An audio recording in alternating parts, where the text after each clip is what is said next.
அதிக வெப்பம் மற்றும் காற்றோட்டம் இல்லாததன் காரணமாக சிசிடிவி கேமராக்கள் செயலிழந்திருக்கலாம் என்றும் விதிமீறல் எதுவும் நடக்கவில்லை என நீலகிரி ஆட்சியர் அருணா விளக்கம் அளித்துள்ளார். நீலகிரி அரசு பாலிடெக்னிக் கல்லூரியில் வாக்குப்பதிவு இயந்திரங்கள் வைக்கப்பட்டுள்ள ஸ்ட்ராங் ரூமில் இருந்த சிசிடிவி கேமராக்கள் செயலிழந்த நிலையில் ஆட்சியர் இவ்வாறு விளக்கம் அளித்துள்ளார். கவுண்டிங் ஹாலில் ஒரு 20 மினிட்ஸ்க்கு சிசிடிவி பிளாக் அவுட் ஆயிருக்கு அப்படின்னு சொல்லி ஒரு தகவல் பரவி இருக்கு.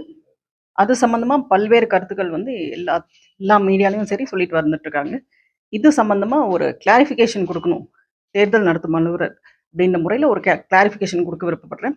அதில் என்ன அப்படின்னா, கடந்த 19ஆம் தேதி தேர்தல் முடிஞ்ச பிறகு அந்த போல் டிஎம்ஸ்லாம் எடுத்துட்டு வந்து நம்மளோட கவர்மெண்ட் பாலிடெக்னிக் கல்லூரியில் பாதுகாப்பு முறையில் நம்ம வச்சு பொலிட்டிக்கல் பார்ட்டிஸ் முன்னாடி அதை சீல் பண்ணிடும். சீல் பண்ணிட்ட பிறகு அந்த அந்த காலேஜை சுற்றி கிட்டத்தட்ட ஒரு 173 சிசிடிவி கேமராஸ் போட்டிருக்கோம். அந்த சிசிடிவி கேமராஸ் மூலியமாக அதை மானிட்டர் பண்ணிட்டு இருக்காங்க. இந்த மானிட்டர் பண்ணுறது யார் அப்படின்னா நம்மளோட police officials as well as agents, அவங்களும் மானிட்டர் பண்ணிட்டு இருக்காங்க. இது சம்பந்தமாக சிலதை சொல்ல விரும்புகிறேன்.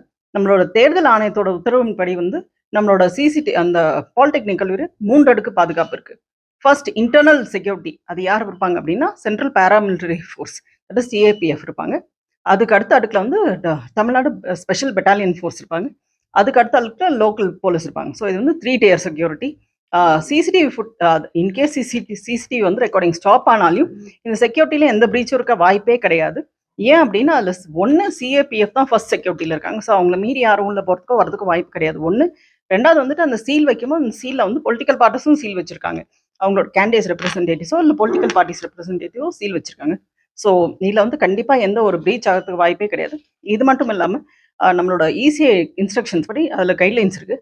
அந்த கைட்லைன்ஸ் படி இன்கேஸ் நம்மளோட பொலிட்டிக்கல் பார்ட்டி ரெப்ரஸன்டேட்டிவ்ஸோ அல்லது கேண்டிடேட்டோ அந்த உள்ள இருக்கிற செக்யூரிட்டி அரேஞ்ச்மெண்ட்ஸ் பார்க்க விருப்பப்பட்டால் அவ்வப்போது அவங்கள உள்ள அழைச்சிட்டு போய் அந்த செக்யூரிட்டி அரேஞ்ச்மெண்ட்டும் காட்டுறதுக்கு நாங்கள் தயாராக இருக்கோம் வித் ஆர்வம். ரீசன் பீயிங் தேவஸ் சர்க்கியூட் ஒரு ஓவர் ஹீட்டிங்னாலையும் வென்டிலேஷன் இல்லாதனாலையும் ஒரு ட்ரிப்பாய் சிசிடிவியே ஒர்க் ஆகல கொஞ்சம் 20 மினிட்ஸ்க்கு.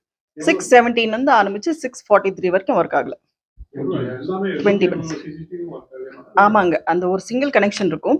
அந்த கனெக்ஷன் வழியாக தான் எல்லாத்துக்கும் போகிறது. அந்த மாதிரி அந்த டெக்னிக்கல் பர்சன் வந்து உடனடியே நானும் அங்கே போனேன். நான் அங்கே போய் அந்த டெக்னிக்கல் பர்சன் வந்து இமீடியட்டாக ரெக்டிஃபை பண்ணாங்க. But it took around 20 minutes. இல்ல, சிசிடிவியே பிளாக் அவுட் ஆயிடுச்சு. இல்ல, ஓவர் ஹீட்டிங், வென்டிலேஷன் இல்ல, அதனால ஷார்ட் சர்க்கியூட் மாதிரி ஆயிடுச்சு.